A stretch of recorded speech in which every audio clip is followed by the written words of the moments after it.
Letter 18, building a mind you can trust. Dear Ada, one of the most valuable things you can develop in your life is not wealth, not status, not achievement, but a mind you can trust. A mind that doesn't work against you. A mind that doesn't panic at every uncertainty.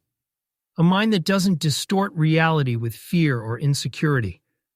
A mind that doesn't abandon logic when emotions surge. A mind that remains steady, curious, honest, and self-aware. Most people never build this. Not because they can't, but because they never learned how. Let's change that for you. What does it mean to have a mind you can trust? It means your mind becomes a reliable advisor, not a source of chaos, a place of clarity, not a place of confusion, a calm witness, not an impulsive reactor, a partner, not an enemy. A trustworthy mind does not mean a quiet mind. It means a clear one, a grounded one, a mind that supports your growth instead of sabotaging it. There are 4 pillars of a trustworthy mind. Pillar 1, self-awareness.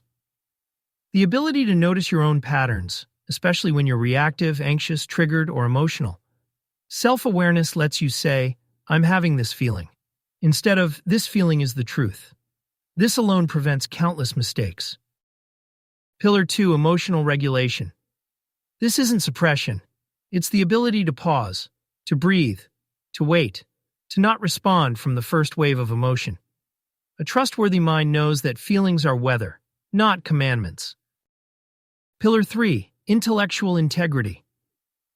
This is the ability to think honestly, no self-deception, no convenient distortions, no mental gymnastics to avoid discomfort. It means wanting the truth more than wanting to feel right. People with intellectual integrity are rare because the ego often resists. But truth, Aida, even uncomfortable truth, is far kinder than comforting delusion. Pillar 4, discernment.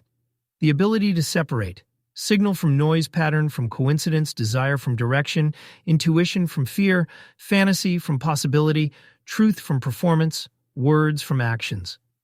Discernment is not judgment. Discernment is clarity. It is the kind of thinking that prevents you from walking blindly into emotional traps or wasting years on misaligned paths.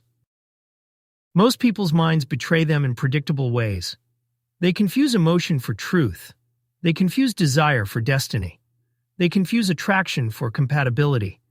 They confuse attention for affection. They confuse confidence for competence.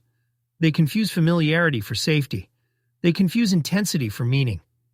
A mind you can trust does none of these things. It looks beneath the surface. It distinguishes feeling from fact. It weighs long-term consequences. It sees patterns without being ruled by them. It remains calm enough to interpret reality accurately. How to build this mind? A practice. Start with 3 questions whenever you feel anything intensely. 1. What am I feeling? Name the emotion. Naming gives you distance. 2. What is the story I'm telling myself about this feeling? Separate the emotion from the interpretation. 3. Is this story accurate or is it a distortion? Look for evidence. Observe patterns. Be honest with yourself. This practice changes everything. It transforms emotional thinking into grounded thinking. It teaches your mind to slow down, to question, to examine, and slowly your mind begins to become something rare, a trustworthy guide. Aida, a mind you can trust is the foundation of freedom. When your mind is steady, your life becomes steady. When your mind is clear, your path becomes clear.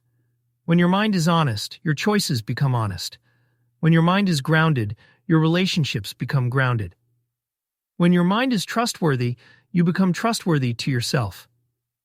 Most of the suffering in life comes from having a mind that pulls you away from your values, your peace, your clarity, your boundaries. Build a mind you can trust, and you will walk through life with a quiet strength that no one can give you and no one can take away. A friend on the road ahead.